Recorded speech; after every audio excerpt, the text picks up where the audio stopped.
Buenas, estimados estudiantes y compañeros, nuestro tema de hoy es sobre derecho, el tema de los delitos privados, los delitos del ius honorarium. Retomando de las clases anteriores, recordamos que los delitos en Roma se dividían en los delitos públicos y los delitos privados, y dentro de los delitos privados tenemos los delitos del ius civile y los delitos del ius honorarium. Importante mencionar que en el derecho romano no existió una categoría abstracta o general del delito, sino casos específicos y concretos de hechos sancionados con una pena.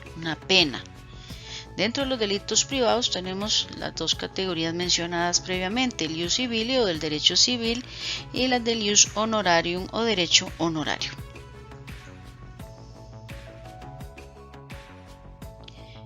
En cuanto a los delitos privados, recordemos que en tiempos de la ley de las 12 tablas, los decemviros solo intervenían para limitar la venganza de la parte lesionada y darle una forma menos bárbara, pues se aplicaba la ley del talión, que recordemos establecía ojo por ojo, diente por diente, al que hierro mata, a hierro muere, lo que causaba múltiples problemas en cuanto a la efectiva reparación del daño y podía causar excesos si con motivo de la lesión reparadora sobre la persona del autor realizada por la víctima o su paterfamilia se causara una lesión mayor o desproporcionada, con lo que activaría la lesión reparadora del ex victimario respecto de la ex víctima y así sucesivamente, causando un círculo vicioso infinito de la venganza.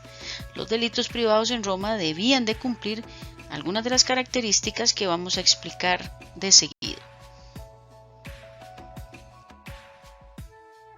Entre las características de los delitos privados tenemos que se forman siempre in re, pues la simple intención nunca es suficiente para que haya delito. Las obligaciones nacidas ex delito o del delito se extinguen en principio por la muerte del deudor y por regla los herederos del culpable no están obligados. Las únicas personas que no pueden obligarse por los delitos son aquellas que no tienen responsabilidad de sus actos, de ahí el principio de la noxalidad. Los autores, si eran varios, respondían in solidum por el daño y no podían invocar el beneficio de división ni tenían recurso alguno en contra de sus cómplices, ya que era un tipo de obligación acumulativa y la pena es absolutamente personal. El objeto de una obligación nacida de un delito consiste siempre en una datio, en una cantidad de dinero determinada, en un pecunio.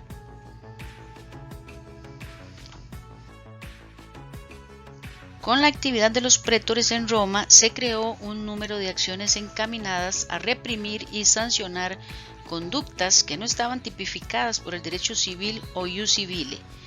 Los siguientes fueron los delitos más importantes creados por el derecho honorario.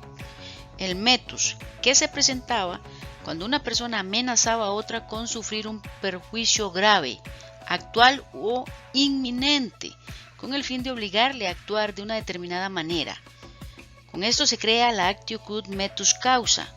En principio esta acción estaba encaminada a quitarle la validez a los actos concluidos por virtud de la intimidación y a obtener la restitución a la víctima de lo dado o entregado en tales circunstancias.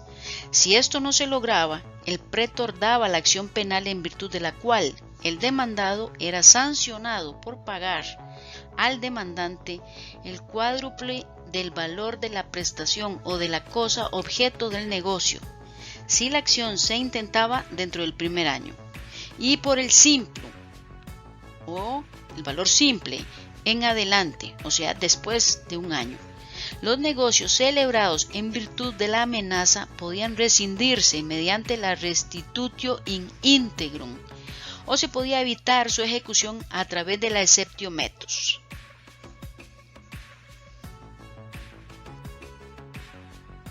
El segundo delito es el dolus malus, que se define como toda malicia, engaño o maquinación que se aprovecha de la ignorancia de otro para engañarle o defraudarle.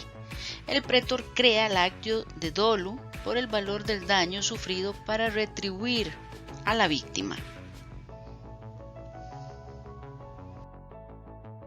El tercer y último delito del ius honorarium es el fraus creditorum. Este delito se presentaba cuando un deudor se insolventaba desmejorando a propósito su patrimonio con el fin de que sus acreedores no vieran satisfechas sus acreencias en el tiempo y modo previstos.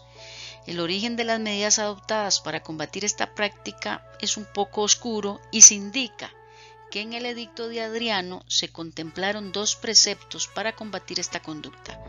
Por una parte, el interdictum fraudatorium, a través del cual se podía lograr la revocación de los actos de enajenación realizados para defraudar a los acreedores y se podía recuperar la posesión de los bienes, y por otra, una restitutio in integrum, que determinaba el regreso de las cosas a su estado anterior.